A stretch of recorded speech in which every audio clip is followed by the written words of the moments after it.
Ay, parang ng mga bata pa kayo ulit. Kung hindi pa magpapakasal si Rebreb, hindi pa kayo magkakasama-sama ulit dito.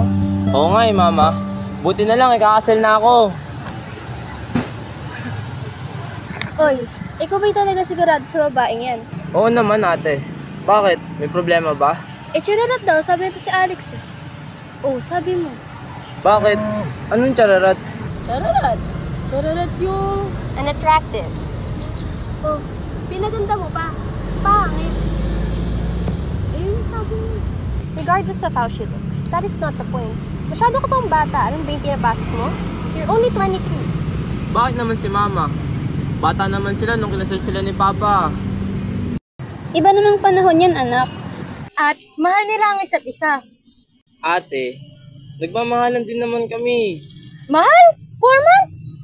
Wala naman sa haba ng panahon yun eh. Yung iba nga, ang tagal-tagal na magkasama pero nag-iwalay pa rin. Fine. But why do you want to marry her anyway? Eh kasi nga, nangihingalo na yung lolo niya. Gusto niya makita yung apo niya kay Princess. Paano kung nagmamahalan talaga sila?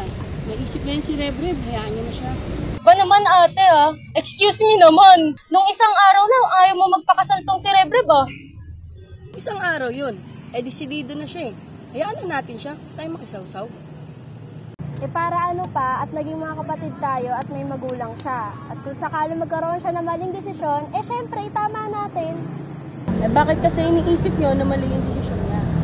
Didn't he say that about Nicole? Nasigurado na siya, natama yung desisyon niya, nag-propose siya kay Nicole, and then what happened? She dumped him. Si Nicole yun, si Princess to. Magkaiba sila. Hayaan na natin sila maging masaya. So hayaan na lang natin siya na gumawa ng isang desisyon na hindi pinag-iisipan at pinagpaplanuhan. Ganun ba?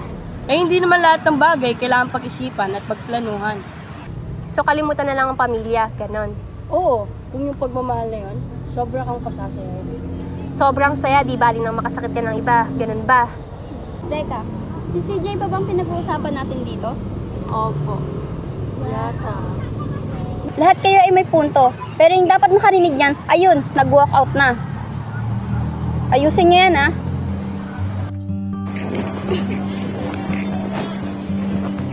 Sorry na.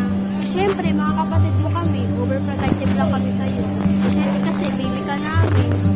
Sorry. Hindi ko talaga si gusto para sa'yo. Pero susubukan kilalanin para naman makita kung ano nakita mo sa kanya. Sorry. I just wanna make sure you're not making a big mistake. It's your whole life we're talking about. Oh, bakit ako? Ako nga lang yung kakampi mo ano. Sila biyang chararat si Princess. Galit ka ba?